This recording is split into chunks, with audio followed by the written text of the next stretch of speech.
Hello. इस lecture में आज हम पढ़ेंगे कार्नोट हीट इंजन क्या होता है। हीट इंजन हम पहले पढ़े थे, लेकिन कार्नोट एक इंजन थी जो कार्नोट एक इंजन के बारे में बोलते हैं जो कार्नोट हीट इंजन बोले थे। उसमें क्या होता है ना, जो एफिशिएंसी होता है, जितना तरफ का हीट इंजन होता है वो एफिशिएंसी कार्नोट का हीट इंजन का एफिशिएंसी सबसे ज़्यादा है। उससे आगे एफिशिएंसी का कोई हीट इंजन नहीं निकला है। वही कार्नट ने बोले थे। चलो कार्नट हीट इंजन के बारे में जानते हैं।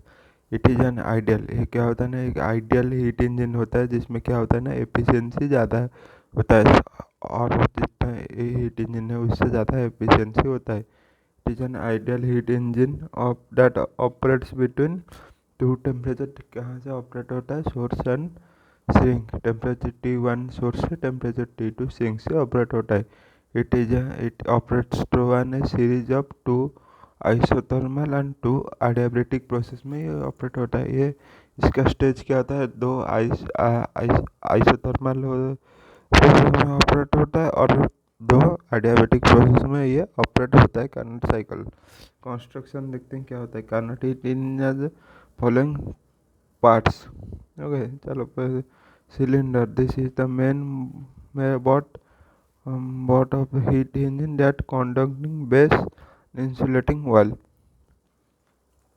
This is main heat engine. Cylinder क्या होता है? ये होता है बड़ा एक हीट इंजन जहाँ पर क्या होता है ना, जहाँ पर इंसुलेटिंग वाल होता है और कंडक्टिंग बेस होता है, फिटिंग होता है, और क्या होता है ना, इसमें जो होता है वर्किंग सब्सटेंस भी रहता है। सिलेंडर होता है। Cylinder it is fitting with an cylinder क्या है? Main bot hat conducting base, and यहाँ पर कंडक्टिंग बेस होता है सोर्स T1 और सिंक T2, एंड एक इंसुलेटर स्टैंड होता है जिसमें एडियाबेटिक प्रोसेस होता है। एंड एक फ्रिक्शनलेस तो नहीं यहाँ पर नहीं होता है कौन सा पिस्टन, लेकिन यहाँ पर जो कार्नट बोले थे वो एक फ्रिक्शनलेस पिस्टन था। Okay. Source it is source क्या होता है? टेम्परेचर T1 होता है, यह क्या हीट रिजर्वर होता है। यहाँ पर हाई टेम्परेचर T1 होता है जो क्या करता है? हीट रिलीज करता है। सिंक क्या होता है? It is the reservoir, lower heat reservoir T2 होता है, विच any amount of heat rejected by the engine. Working substance is an ideal gas that contain in the cylinder. Working substance क्या होता है? आइडियल गैस होता है that contain in the cylinder. Insulated stand when the insulated stand क्यों use होता है? लेकिन इसको एडियाबेटिक आइसोलेट करने के लिए, जो सराउंडिंग से यहाँ पर जो इसका जो है हीट का रिलीज होने के लिए, जो आना जाने के लिए, उसको आइसोलेट करने के लिए यहाँ पर एक इंसुलेटिंग स्टैंड लगा है जिसमें एडियाबेटिक प्रोसेस हो सके हो। ओके, ये था इसका जो कंस्ट्रक्शन में था। Cylinder, source, sink, working substance और insulated stand. Source temperature T1 होता है जो क्या करता है? हीट रिलीज करता है। और सिंक क्या होता है? टेम्परेचर रिजर्वर लो हीट होता है T2, जहाँ से क्या होता है? वो हीट गेन करता है। ओके, चलो कार्नोट साइकिल को हम समझते हैं। कार्नोट साइकिल को समझते हैं। Working substance Carnot carried out through the following four steps. ये जो वर्किंग सब्सटेंस है वो कैरिड है, जो वर्किंग सब्सटेंस का जो सिलेंडर का अंदर होता है वो फोर स्टेप्स पे कैरिड आउट होता है। चलो पहले होता है आइसोथर्मल एक्सपेंशन प्रोसेस, और एक होता है एडियाबेटिक एक्सपेंशन प्रोसेस, और होता है आइसोथर्मल कंप्रेशन, और एक एडियाबेटिक कंप्रेशन होता है। पहले पहले क्या होता है ना, पहले आइसोथर्मल एक्सपेंशन होता है। आइसोथर्मल एक्सपेंशन होता है। आइसोथर्मल एक्सपेंशन क्या? पहले ए से, पहले यहाँ से ए से बी जाएंगे तो क्या होगा ना, आइसोथर्मल एक्सपेंशन करेगा। तो वर्क आइसोथर्मल और एक्सपेंशन में क्या होगा ना, जो यहाँ पर बोला था, जो वर्किंग सब जो सिलेंडर है इस सोर्स में अगर लगे तो क्या होगा ना, जब एक हीट यहाँ पर क्या होगा ना, ये जब हीट देगा सिस्टम को मिलेगा तो क्या होगा ना, work done by the system होगा। और क्या होगा ना, उसका जो टेम्परेचर है वो क्या होगा ना, बढ़ जाएगा, और उसका जो वॉल्यूम है, वो प्रेशर है जो क्या होगा ना, वो बढ़ जाएगा, और उसका वॉल्यूम जो है वो घट जाएगा। तो क्या होगा ना, प्रेशर वो घटने से क्या होगा ना, उसका जो हीट होगा, जो हीट रिलीज होगा, जो हीट रिलीज होगा प्रेशर है उसका क्या होगा ना, यहाँ पर देखो क्या होगा, इसका जो प्रेशर है वो घट जाएगा और उसका जो वॉल्यूम है जो बढ़ जाएगा। वॉल्यूम बढ़ने से इसका अंदर जो कहते हैं सिस्टम थोड़ा थोड़ा जैसे हीट रिलीज करे, हीट रिलीज जो होगा ना वो क्या होगा ना, work done bye bye the system होगा। सिस्टम क्या करेगा ना, उसको एक वर्क डन करेगा। ओके, जो हीट रिलीज होगा, जो टेम्परेचर वो क्या होगा ना, सराउंडिंग से वो क्या होगा ना, जितना हीट आता है वो बैलेंस हो जाएगा। क्यों ना सोर्स में एक आइसोथर्मल प्रोसेस, जिससे सोर्स में क्या होता है ना, कंडक्टिंग होता है इसका बेस, सिलेंडर का बेस जो कंडक्टिंग होता है, इसीलिए क्या होगा ना, टेम्परेचर रिलीज होकर वो बैलेंस हो जाएगा। Isothermal substance, isothermal expansion, working substance is an source. So working substance in an source, volume क्या होगा ना, वर्किंग सब्सटेंस जो होगा उसका वॉल्यूम हो जाएगा, V1 से V2 बढ़ जाएगा और प्रेशर डिक्रीज हो जाएगा। P1 से P2 इसका क्या होगा ना, प्रेशर डिक्रीज होगा। Constant temperature work done by the gas क्या होगा ना, W equal to work done क्या होगा बोले थे, हम जानते हैं कि जो आइसोथर्मल प्रोसेस है उसका वर्क इक्वल टू जो हीट, इक्वल टू जो हीट रिलीज होता है वही होता है। उसको क्या होता है ना, NRT ln/V2/V1 होता है। यहाँ पर n क्या होगा ना, 1 होगा, क्योंकि ना जो सिलेंडर का अंदर हम आइडियल गैस लिए हैं इसीलिए। ओके, उसके वर्क डन क्या होगा, W1 equal to Q1 equal to जो रिलीज होगा, हीट रिलीज होगा तो क्या होगा ना, प्लस होगा work done by the system होने से वर्क डन प्लस पॉजिटिव होता है। RT1 ln/V2/V1 होता है, V2 से V1 होता है। Area under ABCDA। Working substance in an insulated stand क्या, एडियाबैटिक एक्सपेंशन में क्या होता है ना, वर्किंग सब्सटेंस जो होता है ना वो एक इंसुलेटेड स्टैंड में जो पिस्टन है उसको क्या करते हैं ना, उसको इंसुलेटिंग स्टैंड पर रख देते हैं। सो क्या होगा ना, उसका जो वॉल्यूम है ना उसका अंदर क्या होगा ना, बढ़ जाएगा और उसका जो प्रेशर है वो जो घट जाएगा B से C। जो B से C है वो क्या होता है ना, एडियाबैटिक एक्सपेंशन होता है। उसका क्या होगा ना, जो वॉल्यूम है उसका अंदर जब एडियाबैटिक प्रोसेस होगा तो उसका क्या होगा ना, वॉल्यूम जो होगा इंक्रीज करेगा V2 से V3 और उसका जो प्रेशर है वो जो क्या होगा ना, वॉल्यूम उसका प्रेशर है जो घट जाएगा P2 से P3। टेम्परेचर डिक्रीजेस, तो टेम्परेचर जब होगा ना क्या होगा ना, वो डिक्रीज हो जाएगा। क्या होगा तो T2 से इसका अंदर जब टेम्परेचर होगा, क्योंकि ना यहाँ पर कोई टेम्परेचर लेना देना नहीं हो तो क्या होगा ना, उसका जो टेम्परेचर है एक्सपेंशन करके वो खुद का एनर्जी लगा के उसका जो टेम्परेचर है वो डिक्रीज हो जाएगा टेम्परेचर T1 से T2। सो वर्क डन क्या होगा यहाँ पर, n यहाँ पर आइडियल गैस है तो n equal to 1, W2 equal to PR T2। Temperature T2 से T1 हो जाएगा, टेम्परेचर T2 से T1 बाई 1 माइनस गामा। और एरिया अब तो क्या एरिया क्या, BCM/B क्या होगा ना, मोलर स्पेसिफिक कांस्टेंट होता है। ओके, एरिया BCN/BM यही एरिया होता है, BCN/M/BM यही एरिया होता है एडियाबैटिक एक्सपेंशन में। उसके बाद जानते हैं आइसोथर्मल कंप्रेशन। आइसोथर्मल कंप्रेशन में क्या होगा ना, जो से जो होता है ना उसका जो वर्किंग सब्सटेंस है उसके क्या करेंगे ना, सिंक पर रखेंगे तो क्या ना, यहाँ पर जो है वार्डन सिस्टम खुद का सिस्टम के ऊपर एक वार्डन लगाकर उसका जो है ना उसका वॉल्यूम डिक्रीज करेगा और उसका प्रेशर क्या होगा ना, हम उसको क्या करेंगे ना, उसका जो प्रेशर है उसको इंक्रीज करेंगे। तो क्या होगा ना, जो सिलेंडर है उसको हम जब work down on the cylinder करेंगे तो क्या होगा ना, उसका जो वॉल्यूम है वो बढ़ जाएगा और उसका जो प्रेशर है ना वो क्या होगा ना, जो इंक्रीज करेगा और वॉल्यूम घट जाएगा। टेम कांस्टेंट क्या होगा ना, उसमें अंदर जो टेम्परेचर है वो T2 कांस्टेंट ही रहेगा। यहाँ पर यहाँ से यहाँ तक जो DCM यही जो वाला कर्व है, यहाँ से क्या होगा ना, ये वर्क आइसोथर्मल कंप्रेशन में होएगा। ओके, आइसोथर्मल कंप्रेशन में DCNL यहीं पर ये आइसोथर्मल कंप्रेशन होता है। क्या होता है ना, जो वॉल्यूम है वो क्या है ना डिक्रीज करेगा और उसका प्रेशर है जो बढ़ जाएगा एट कॉन्स्टेंट टेम्परेचर में। Work done on the gas होता है, तो वर्क डन यहाँ पर क्या आएगा ना, नेगेटिव आएगा। जो यहाँ पर हीट एनर्जी क्या होगा ना सिस्टम को हम देंगे, तो यहाँ पर हीट एनर्जी भी नेगेटिव होगा। क्यों क्या होगा ना, नेगेटिव होगा। इसका हम लिख सकते हैं क्या ना, देखो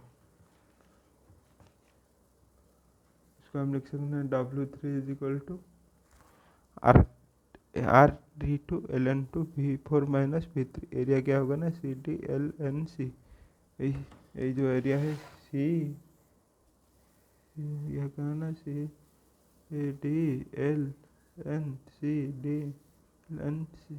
अब यहीं से यह जो एरिया है वही होगा।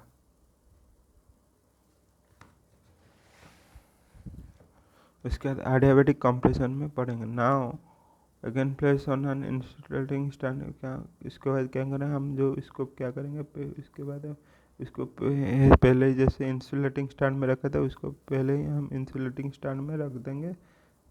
तो क्या होगा ना, गैस इज कॉम्प्रेस्ड होगा। जब क्या होगा ना, हम पर गैस उसको हम कॉम्प्रेस्ड करेंगे और वॉल्यूम डिक्रीज कर देंगे और उसका जो प्रेशर है उसको इंक्रीज कर देंगे एट तो क्या होगा ना, इसका जो टेम्परेचर वॉल्यूम डिक्रीज कर लेंगे और उसका जो प्रेशर है क्या होगा ना, प्रेशर जो है ना बढ़ जाएगा। वॉल्यूम प्रेशर बढ़ने से क्या होगा, उसका जो अंदर टेम्परेचर है वो भी बढ़ जाएगा। तो work done on the gas क्या होगा ना, R T2 minus T1 divided by 1 minus gamma. इसका एरिया क्या होगा ना, यहीं पर तो देखो DA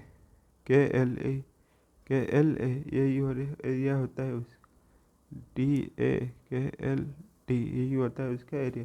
तो नेटवर्क टन क्या होगा ना, देखो नेटवर्क टन क्या होगा ना, ये W1 W2 पॉजिटिव होगा work done on by the gas होता है, और W3 W4 नेगेटिव होगा work done by the gas on the gas होता है। W1 W2 bye the gas होता है, तो ये तो पॉजिटिव होगा, ये नेगेटिव होगा। तो टोटल वर्क डन क्या होगा ना, ये तो पॉजिटिव ही है, दो नेगेटिव है, तो क्या होगा ना W1 W2 W2। और जो W2 का वैल्यू जो होगा ना वही W4 का ही वैल्यू होता है। एडियाबेटिक प्रोसेस में वर्क डन कंप्रेशन का वैल्यू जितना था, वर्क डन एक्सपेंशन का वैल्यू भी उतना था। तो ये W3 W4 के नहीं, W2 W4 कट जाएगा, W3 W2 W4 कट जाएगा, तो क्या W1 माइनस W2 क्या होगा ना, यही एरिया से देखो क्या होगा, यही एरिया से यही एरिया ही जो बचेगा ये होगा टोटल वर्क डन होगा। देखो क्या, यही एरिया से यही वाला एरिया निकल गया, तो क्या वाला यही जो एरिया है ना वो बच गया टोटल एरिया से। ये टोटल एरिया से क्या होगा ना, यही वाला चला जाएगा, तो क्या होगा यही ओनली बोल जाएगा, वो W है। एरिया अंडर ABCD एक जो कर्व होता है ना, ये नेटवर्क डन होता है। और इसको हम लिख सकते हैं Q1 minus Q2। Okay, hence total work done equal to area of the Carnot cycle is क्या होता है ना, total work done area of the Carnot cycle होता है। एफिशिएंसी किस कैसे निकालेंगे वो चलो देखते हैं। एफिशिएंसी हम जान रहे थे, it is the ratio of work done by the amount of heat by the working substance from source. क्या होता है ना, work done bye amount of heat, जो वर्किंग सब्सटेंस सोर्स से जो निकलता है वही होता है। उसको हम लिख सकते, वर्क डन का हम लिखते हैं Q1 बाई Q2 लिखेंगे। यहाँ पर जाना है Q1 बाई Q2, उसको हम लिख सकते हैं Q1 बाई Q2, और इसको हम लिख सकते Q1 का वैल्यू होता है क्या होगा ना RT ln2 जो हम निकाले थे क्या होगा ना RT ln2 बाई V3। एक होता है एडियाबेटिक कंप्रेशन में ये वाला निकाले आइसोथर्मल कंप्रेशन, और divide by isothermal 1 by isothermal क्या होगा ना, इसका आइसोथर्मल एक्सपेंशन में जो भी पहले वैल्यू निकाले थे वहाँ पर RT1 ln2 या आइसोथर्मल एक्सपेंशन में निकाला था। हम जाने थे एडियाबेटिक प्रोसेस में क्या जाना था, TB gamma minus 1 equal to constant होता है। इसको हम ऐसे भी लिख सकते हैं क्या ना, देखो T1 V1 इक्वल टू, ऐसे हम इसको ऐसे लिख सकते T1 V2 equal to gamma minus 1 equal to T2 V3 gamma minus 1। यही से निकला है। देखो यहीं पर यहीं से ये वाला ये पहले से ही हम T1 ऐसे निकाले हैं, ये वाला वैल्यू, ये जो कर्व है BCNMB, ये जो कर्व का वैल्यू ये वाला है। और इसको इसके साथ हम जब कंपेयर करेंगे तो ये निकलेगा। और इसको हम जब इसके हम AD हम देखें DLK डी पर हम जो ये कर्व में क्या निकलेंगे, ये वाला इक्वेशन निकालेंगे। V2 से V4 का जो वॉल्यूम से T1, वॉल्यूम T2 से T1 और वॉल्यूम V4 से V1 और टेम्परेचर T2 से T1 का जो हम एडियाबैटिक का जो एक्सपेंशन हुआ था, ये कहाँ से निकला ना, एडियाबैटिक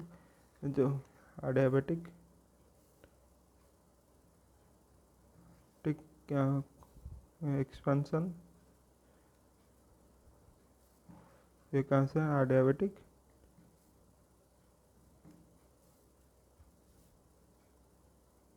कंप्रेशन से ये वैल्यू आया। इसका हम क्या करेंगे ना, हम जब ये दो इक्वेशन को डिवाइड कर देंगे तो क्या करना, V2/V ये वाला T2 और तो क्या करेंगे ना, देखो अब जो दो वाला इक्वेशन है उसको हम डिवाइड करेंगे तो क्या होगा ना, T1 से T1 कैंसिल हो जाएगा और क्या होगा, T2 से T2 कैंसिल हो जाएगा और क्या बचेगा, V2 V4, T1 T2 cancel हो जाएगा तो क्या निकलेगा ना, V1 V2 क्या होगा ना, V2 V4 V3 V1 ही बचेगा। गामा माइनस वन गामा, इसको हम लिख सकते हैं V2/V4 V3/V1, इसको हम लिख सकते हैं ETA equal to 1/T2 minus T1, ETA का जो वैल्यू निकलेगा। ओके, हम इसको हम जब पुट कर देंगे ये जो इक्वेशन में ना, हमारा जो ईटा था उसमें हम पुट करेंगे तो क्या होगा ना, हम जाने थे जो T2 V2 V1 ये पर कट जाएगा तो क्या होगा ना, ये जो वैल्यू तो कट जाएगा। तो क्या करेंगे ना, जब हम इसको पुट करेंगे तो क्या निकलेगा, ईटा इक्वल टू 1 माइनस T2/T1। हम जो बोले थे ये वैल्यू कहाँ पर आया था, मैं बोला था प्रूफ करूँगा, तो वही वाला ये है। ओके, तब हम कार्नट ने क्या बोले थे, तो देखो कार्नट ने बोले हैं कि इट स्टेट्स से क्या बोला था कि no engine working between two given temperature have efficiency. उनके जो बोले थे कि उनका एफिशिएंसी का जो उनसे बड़ा एफिशिएंसी वाला कोई इंजन नहीं निकला है, जो कि हीट एंड जो कहाँ से रनिंग करता है, सोर्स से सिंक तक, उनसे ज़्यादा एफिशिएंसी वाला कोई हीट इंजन नहीं निकला है जो काम करता है किससे ना, सोर्स एंड सिंक के अंदर, टेम्परेचर के अंदर। The efficiency is independent of nature of working substance. The efficiency होता है वही इंडिपेंडेंट होता है वर्किंग सब्सटेंस पर। डीजल इंजन में ये देखिए डिपेंडेंट होता है वर्किंग सब्सटेंस के ऊपर, और स्टीम इंजन में भी डिपेंड करता है, जो इसका लिमिटेशन है। ओके, यही है कार्नट इंजन। और मेरे चैनल आपको अच्छे लग रहे हैं, प्लीज़ मेरे चैनल को लाइक शेयर और सब्सक्राइब कीजिए। Thanks you.